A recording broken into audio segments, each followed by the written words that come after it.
So welcome. I think I will just start off on behalf of all the artists to just say a blanket thank you very much to IPCNY for having us here to be able to give this talk. It's really exciting to be able to do this and having this opportunity.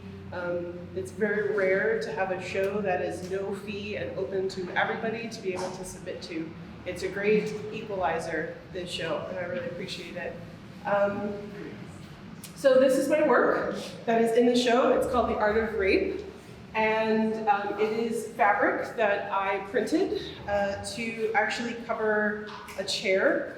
So I just finished my thesis. I'm going to be graduating in May. And so this is really sort of one of the works in sort of a series of chairs that I created. So I kind of brought some of the other, if you want to take a look, some of the other fabrics that I created for some of the other chairs that I did. So this is like a footstool for one of the chairs. This fabric was on another chair.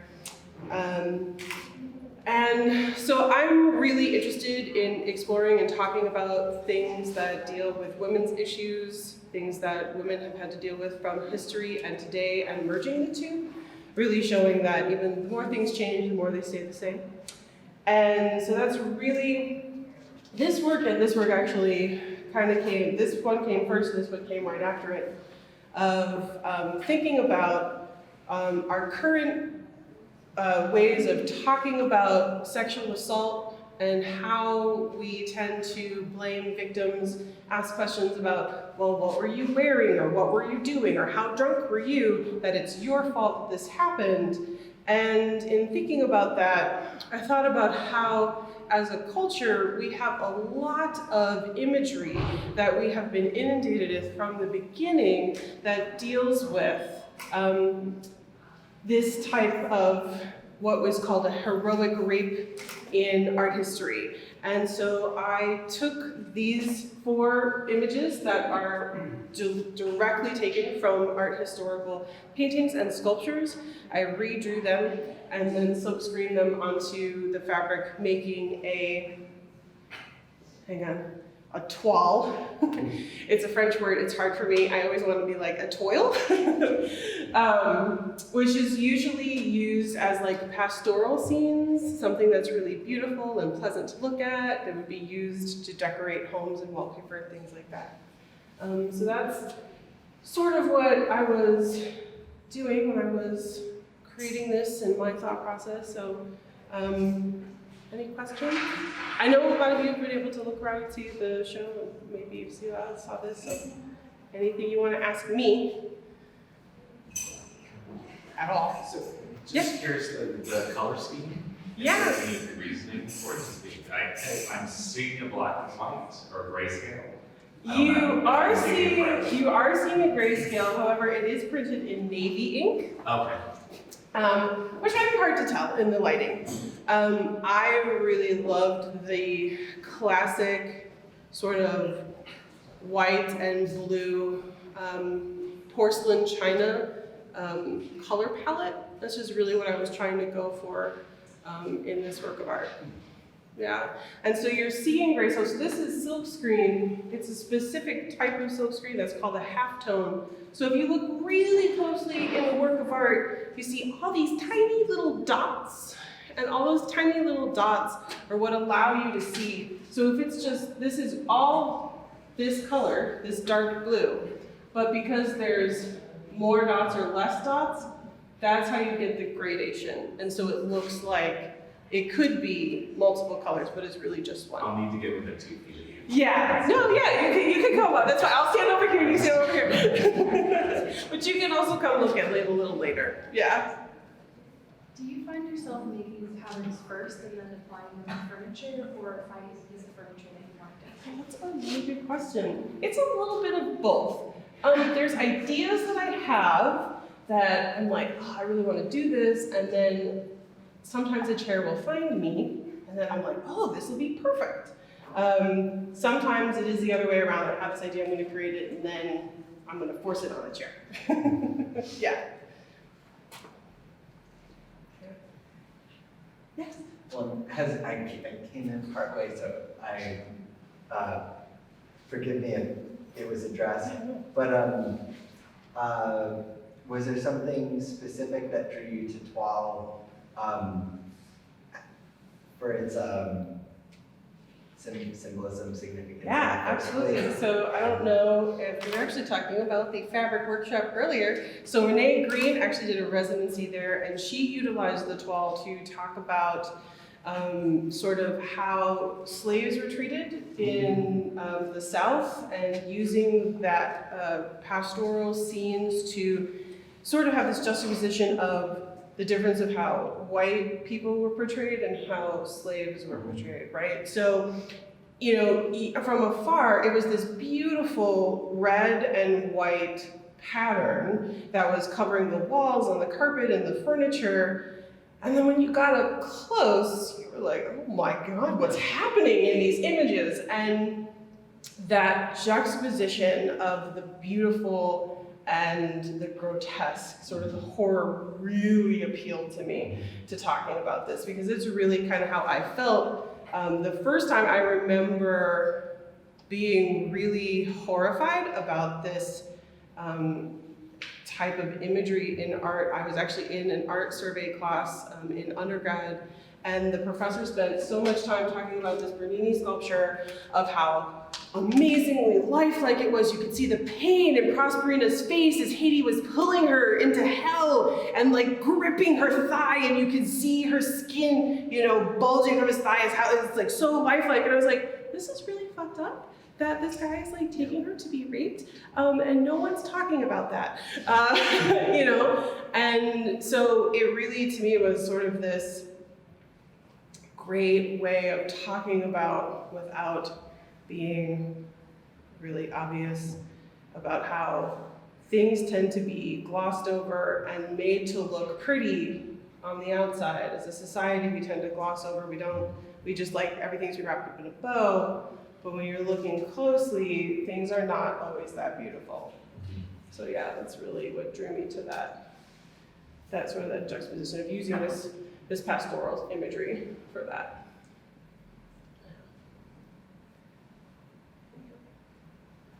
This is also, so like, my other work that I'm working on is like kind of taking this idea of the chair and how else to incorporate it with talking about women and being decorative objects, which is also something that's drawn me to the chair as an object in and of itself. These are etchings, though they are not silkscreen. Yeah, so that's really all I've got.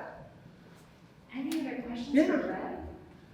The patterns and the style of furniture kind of reminds me of something that you're not meant to use. What do you think about, obviously it's like a front piece, no one should sit in it, but what do you think about them becoming an object after? It's actually something that I'm grappling with greatly, because I will not have a studio in the next 3 months, so I have no idea what's going to happen with these pieces.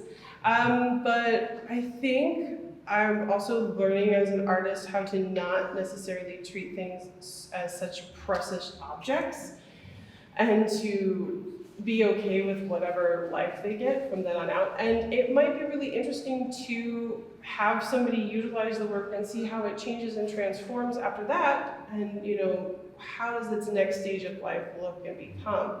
I definitely think that that's something that's really interesting, that I haven't yet necessarily grappled with if I'm gonna do or not, but there might be a lot of friends that I'm like, you wanna keep this in your apartment? You know, but for sure, this stool in particular, and what this fabric is used, this chair, they have the old, more antique feel. But I have also worked with more modern chairs, things like that. You can check out my Instagram at red_Sagalow, and you can see all the chairs and pictures from my thesis show. Yeah, so, you know, it's not necessarily that I only want to work with like antique looking chairs, although I do love them because I am drawn to that aesthetic. Yeah. Maybe I also missed this in the beginning, Yeah, sure. but can you maybe talk briefly about the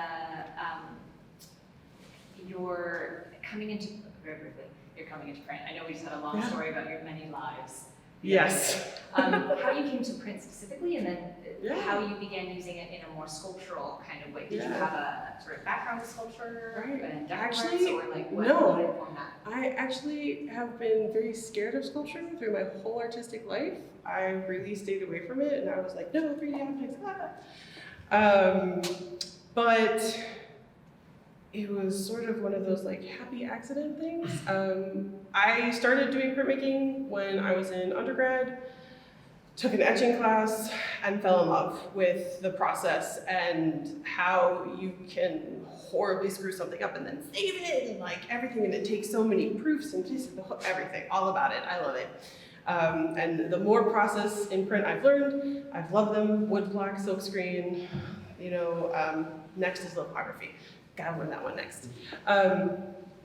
And I've always really worked mostly two-dimensional. I've only really done like drawing and printing, and the sculpture kind of just was born out of the desire to like, I'm gonna take this print, I'm gonna make it into a fabric, and I'm gonna make this chair that had been sitting in my studio for a year into a work of art.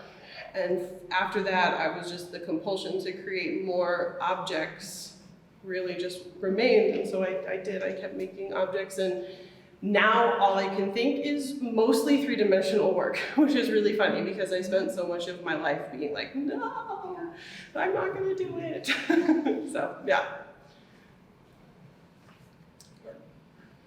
Anybody else? Yeah. Did you learn anything in like doing the upholstery by hand that you like really removed from some of those kinds of crafts that like things come fully formed? And like doing it by hand, do you have insights, connections, like unseen labor kind of? Yeah, we were actually talking about that too.